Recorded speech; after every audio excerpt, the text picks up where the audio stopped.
परसों पैदा हो गए, फिर भी हमको पूछते हो 70 साल में किया। अरे 70 साल में जो स्कूल में तुम पढ़ के आए हो, जिस स्कूल में शाह ने पढ़ा है, वो सब कांग्रेस ने बनाया हुआ है। মোদি নাকি প্রশ্ন তুলেন কংগ্রেস 70 বছরে কি করেছে। মোদি শাহ যেসব স্কুলে লেখাপড়া শিখেছেন সেই সব কংগ্রেসই করেছে। ছত্তিশগড়ের রায়পুরে নির্বাচনী জনসভা থেকে মোদি শাহকে ঠুকলেন প্রবীণ রাজনীতিবিদ তথা কেন্দ্রীয় কংগ্রেসের সভাপতি মল্লিকার্জুন খার্গে। নির্বাচনী জনসভায় মোদিকে উদ্দেশ্য করে খার্গে বলেন, কংগ্রেস গণতন্ত্রকে বাঁচিয়ে রেখেছিল বলে আপনি প্রধানমন্ত্রী হতে পেরেছেন। মোদি নিজেকে ব্যাকওয়ার্ড ক্লাস এবং গরিব হিসেবে উপস্থাপন করে মানুষকে ঠকানোর দিন শেষ হয়েছে।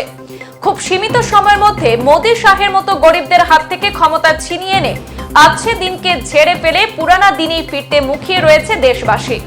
খার্গে নিজের বক্তব্যে শুরু থেকে শেষ অবধি মোদি শাহকে নিশানা করে বলেন, মোদি শাহ নাকি নির্লজ্জভাবে বারবার আক্রমণ করেন গান্ধী পরিবারকে, অথচ পরিবারের রাজীব গান্ধী পরে আর কেউই দেশের গুরুত্বপূর্ণ কোনো পদেই বসতে চায়নি। অথচ সোনিয়া গান্ধী চাইলে প্রধানমন্ত্রী বা স্বরাষ্ট্রমন্ত্রী হওয়ার মতো যথেষ্ট সুযোগ হাতে ছিল কিনা দেশবাসী ভালোভাবেই জানেন, কিন্তু তারা মোদি শাহের মতো ক্ষমতা লোভী নন।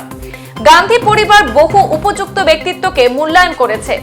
মনমোহন সিং, প্রণব মুখোপাধ্যায়ের মতো ব্যক্তিত্বকে প্রধানমন্ত্রী ও রাষ্ট্রপতি করেছে। वो बन सकते थे, चाहे तो प्रधानमंत्री बन सकते थे, डिप्टी प्राइम मिनिस्टर बन सकते थे, मंत्री बन सकते थे, सब कुछ उनके हाथ में था। फिर भी उन्होंने नहीं बना और सोनिया गांधी जी ने कुछ नहीं बना। उनको तुम गालियां देते हो। ये गांधी परिवार हुकूमत कर रही है, ये रूल कर रहे गांधी पर। कहां कर रहे भाई? तुम तो इतने मजे में हो, आपके पीछे तो 10-10 हेलीकॉप्टर फिरते हैं और 100 गाड़ियां फिरते हैं, और जो गाड़ियां पहले के थे वो पुराने हो गए बोल के नए नए गाड़ी की आप लाइन लगाते हो। पहले तो बोलते थे आप, मैं एक बैकवर्ड का हूं। क्या जी यादव सुनो इधर, क्या तो वो कहते थे मैं बैकवर्ड हूं, मैं चाय बना के लोगों को देता था, कब सा दर्द होता था, ये बोल के वो हमेशा लोगों को अपनी गरीबी का एहसास कराते थे। मैं भी वही बोला उनको, अरे भाई आप तो गरीब है बोल रहे हैं, एक कैंटीन चलाने वाले थे, एक आपकी कैंटीन की दुकान रेलवे में गुत्ते में थे स्टेशन पे, आप गरीब हूं, मैं बैकवर्ड हूं बोल रहे। अगर भूपेश बघेल क्या फॉरवर्ड है क्या? वो भी बैकवर्ड है नहीं? क्या वो कोई अपर कास्ट वाला नहीं है? वो भी। फिर उसके पीछे क्यों लगे हैं आप? तुम्हारे पीछे अगर कुछ हम बात भी कहते हैं तो तुम हमेशा ये कहते हो, मैं ये गरीब खानदान से आया हूं, कोई सहन नहीं कर रहा, क्योंकि बड़े बड़े लोग इस पद पे बैठे थे। वही इशारा वो गांधी नेहरू फैमिली पे।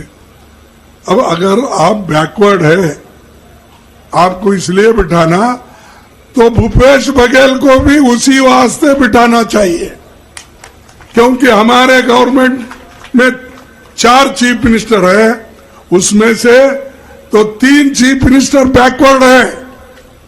भूपेश बघेल, उसके बाद कर्नाटक में बैकवर्ड क्लास का चीफ मिनिस्टर, उसके बाद हमारे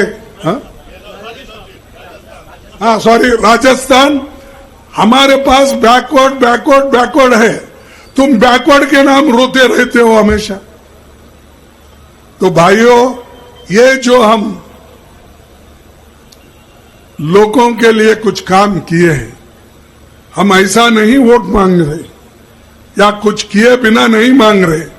सेंट्रल में जब हम थे तब भी हम लोगों को नरेगा जैसा स्कीम लाए, तब भी हम खाने पीने के लिए व्यवस्था की, फूड सिक्योरिटी एक्ट लाके, तब भी हम बच्चों के पढ़ाई के लिए काम करें। हर चीज गरीबों के लिए सोचते हैं। जवाहरलाल नेहरू जी थे तो उस वक्त भी हमने भू सुधारणा कानून के लिए बैंकों का राष्ट्रीयकरण इंदिरा गांधी जी ने किया। यह सब बड़े बड़े काम हमने किया और लोग ऊपर उठ रहे। आज जो दिख रहा है ये मोदी जी की वजह से नहीं है। तुम तो परसों पैदा होगा, फिर भी हमको पूछते हो 70 साल में किया। अरे 70 साल में जो स्कूल में तुम पढ़ के आए हो, जिस स्कूल में शाह ने पढ़ा है, वो सब कांग्रेस ने बनाया हुआ है। जो दवाखाने देखते हो,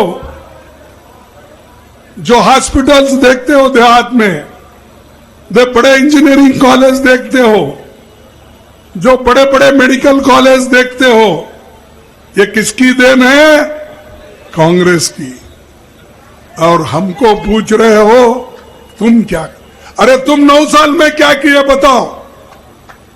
तुम फिरते ही रहते हो, लोग परेशान रहते हैं, कोविड में फिरते ही रहते हो। जब मणिपुर में झगड़ा चल रहा है फिर रहे, पार्लियामेंट में आके मुंह नहीं खोलते। अगर मुंह खोलते हैं तो ऐसे सभाओं में वोटिंग के लिए वो मुंह खोलते हैं। সংবাদ এই পর্যন্তই, ফিরছি পরবর্তী অন্যান্য আপডেট নিয়ে। ধন্যবাদ।